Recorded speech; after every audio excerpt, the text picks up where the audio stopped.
Welcome back to AutoLumina, where luxury meets the future of driving. The internal combustion engine is dead. Long live what exactly? As we rocket into 2026, the battle for your next garage spot is down to two real contenders. The silent, proven surge of electric vehicles and the dark horse promise of hydrogen that can refill faster than you can grab a coffee. By the time this video ends, you'll know exactly which one deserves your money and which one is still a decade away from matching for most people. Let's settle this once and for all. Look around. 43 countries have already set hard dates to ban new gas and diesel car sales. Oil demand is expected to peak sometime between 2027 and 2030.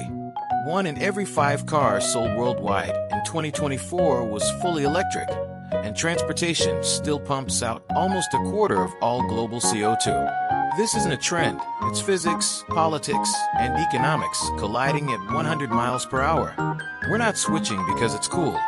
We're switching because we're running out of time, oil, and clean air. So the only question left is how you go green, batteries or hydrogen.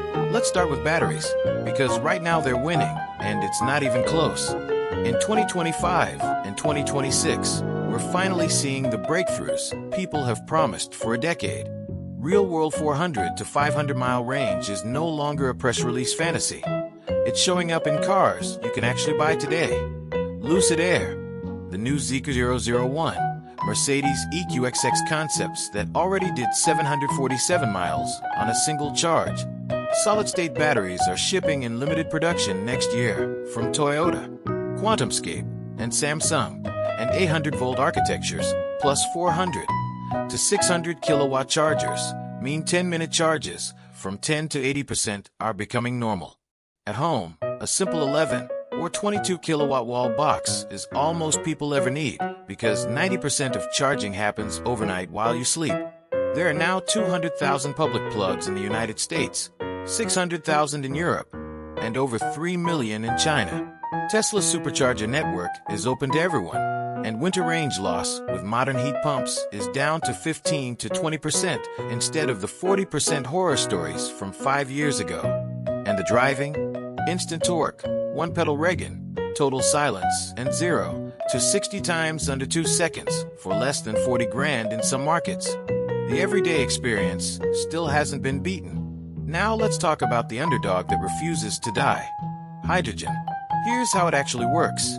You pull up, plug in a nozzle like gasoline, and in 3 to 5 minutes you're full with 350 to 450 miles of range, and the only tailpipe emission is water vapor. Number 10-ton battery pack means better weight distribution, more interior room, and far superior cold weather performance. Hydrogen cars laugh at minus 30 degrees Celsius. Towing and heavy loads? Hydrogen's energy density crushes batteries by 3 or 4 times when you measure energy per kilogram. Toyota has sold over 100,000 Mirais and is planning a mass-market fuel cell car by 2027. Hyundai's insane 900 horsepower Envision 74 hydrogen supercar arrives in 2026. BMW is expanding its 9.5 hydrogen fleet. Honda just launched the CR-V, FCEV, and Stellantis is already running hydrogen vans for commercial customers. California has more than 70 retail hydrogen stations today and is on track for 200 by 2030. Germany, Japan, and South Korea each have over 200 stations already, and China just announced plans for 5,000 by 2035. The infrastructure gap is closing faster than most people realize. So let's put them head to head. No hype, no corporate talking points. Upfront price in 2026. Electric wins easily. Good EVs start under 30 grand. Hydrogen cars are still 50 to 80,000. Running costs? Electricity at home, especially with solar, can be $300 to $600 a year. Green hydrogen is still rare and expensive. Figure $1,200 to $2,000 a year right now. Refuel time. Hydrogen destroys batteries. 3 minutes versus 10 to 40 minutes on even the fastest charger. Availability of fuel? Electric wins by a mile today unless you live in California, Germany, Japan, Korea, or parts of China. Real-world range is basically a tie at 350 to 500 miles. Cold weather goes to hydrogen. Maintenance and fun to drive still go to electric. Life cycle carbon footprint depends entirely on how the electricity or hydrogen is made today. If your grid is still 70% coal, a gray hydrogen car can actually be cleaner, but most grids are cleaning up fast. Here's the simple 5-question test to pick your side in 2026.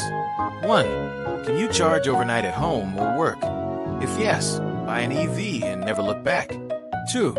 Do you regularly drive more than 300 miles in a single day with no long stops? Hydrogen. 3.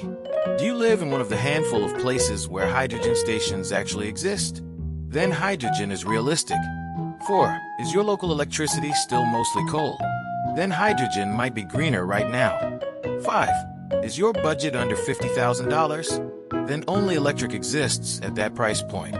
For about 80% of people watching this, the answer is already electric. But keep your eyes open, because the next 5 years could flip everything. Million-mile solid-state batteries arrive 2027 to 2028 and could lock electric in forever for passenger cars. At the same time, massive green hydrogen projects in Australia, the Middle East, and Chile are about to flood the market with cheap, truly zero-carbon fuel by the end of the decade. Long-haul trucking, shipping, and aviation are all betting heavily on hydrogen, which means highway refueling stations could explode in numbers faster than anyone expects. The truth is we don't have to crown one eternal winner. By 2035, we'll probably have both. Electric for cities, daily drivers, and 80% of personal cars. Hydrogen for long distance, extreme cold, and anything that tows. The loser is the gas engine. The planet won. And you get to pick which future you actually want to drive. So tell me in the comments, are you Team EV or Team Hydrogen right now? Like this video if you're going electric in the next 3 years, and subscribe because the next chapter of this story is going to move even faster than the last one. See you in the next one.